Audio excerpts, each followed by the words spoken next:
मोहम्मद नईम शेख। तुम बताना चाहता हूँ, मेरे हाथ में ये लिस्ट है, कैंडिडेट्स की लिस्ट जो आज ही 31 अक्टूबर 2024 को डिस्ट्रीब्यूट हुई, जिसमें 186 मुंबई देवी से 11 कैंडिडेट हैं, जिसमें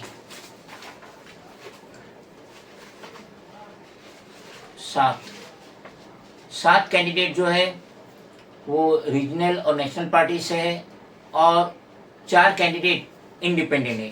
तो नंबर 1 पे आ रहे अमीन पटेल, इंडियन नेशनल कांग्रेस के सिटिंग एमएलए।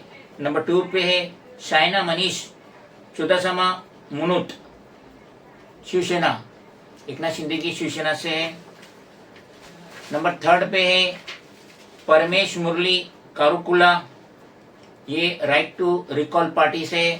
4th पे मोहम्मद शोएब बशीर खतीब, आज़ाद समाज पार्टी काशीराम की है। 5th पे है मोहम्मद जैद मंसूरी, ये ऑल इंडिया मजलिस इनकलाबी मिल्लत, ये एमआईएम नहीं है, ये तो कुछ अलग है पार्टी।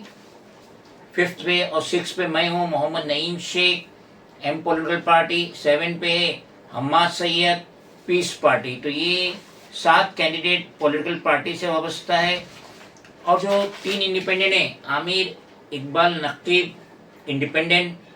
9 पे नज़ीर हमीद खान इंडिपेंडेंट।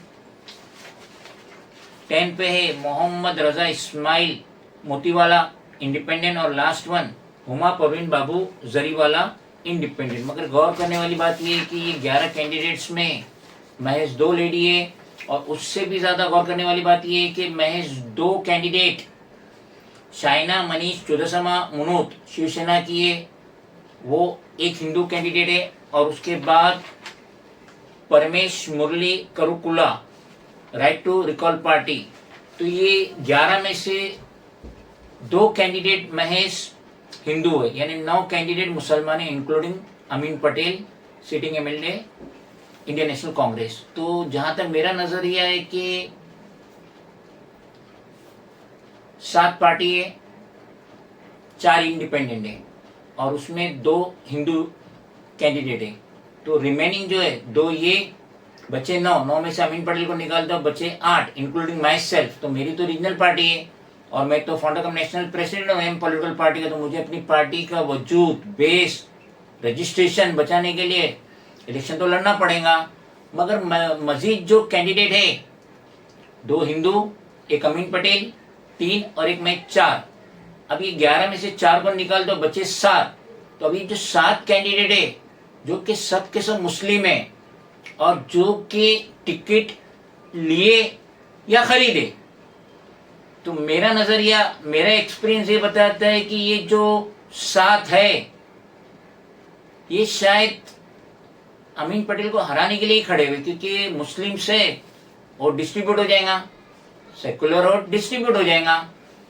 और शाइना मनीष चुदासमा मुनुत, वो भी कोई 186 मुंबई देवी से ऐसा उसका कोई सोशल वर्क नहीं है, कोई ऐसा बैकग्राउंड नहीं कि उसने वो जगह काम करी या वहां रह रही है। उसका जो रेसिडेंस है शांति कॉटेज, नारायण दाभोलकर रोड, मुंबई 6। तो वो यहाँ की रहने वाली भी नहीं है। तो 2 हिंदू कैंडिडेट, एक अमीन पटेल, एक माई सेल्फ, 11 में से 4 निकाल दो तो 7। तो ऐसा लग रहा है कि गोया ये अमीन पटेल को हराने के लिए ही खड़े हुए हैं। ये मेरा नजरिया है, क्योंकि मेरे ये जब से ये आया, मेरे को ये कुछ 1 बजे मिला, उस टाइम से मैं ये स्टडी कर रहा हूँ। 10 बार मैं पढ़ रहा हूँ कि अभी जैसा मोहम्मद शोएब बशीर खतीब है, इन्होंने लोकसभा का इलेक्शन बीएसपी पे लड़े थे। अब 4 महीने में वो बीएसपी से बोर हो गए और वो आ गए आज़ाद समाज पार्टी कांसीराम।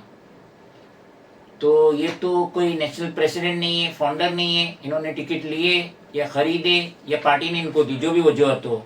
अब बाकी के भी जो है ऑल इंडिया मजलिस इनकलाबी मिल्लत, तो उनकी जो कैंडिडेट है मोहम्मद जैद मंसूरी, तो ये भी कोई वहाँ के फाउंडर नहीं है या जनरल सेक्रेटरी नहीं है पार्टी के। तो एक नज़रिए से ऐसा लगता है कि ज़्यादा कैंडिडेट जो स्पेशली 180 मुंबई देवी से फाइट कर रहे हैं, तो सबका मंशा शायद एक ही है कि किसी भी तरीके से 3 टाइम के सिटिंग एमएलए अमीर अली पटेल इन्हें किसी भी तरीके से हटाया जाए, इन्हें बदला जाए, जिसकी वजह से पूरी फोर्स लग गई।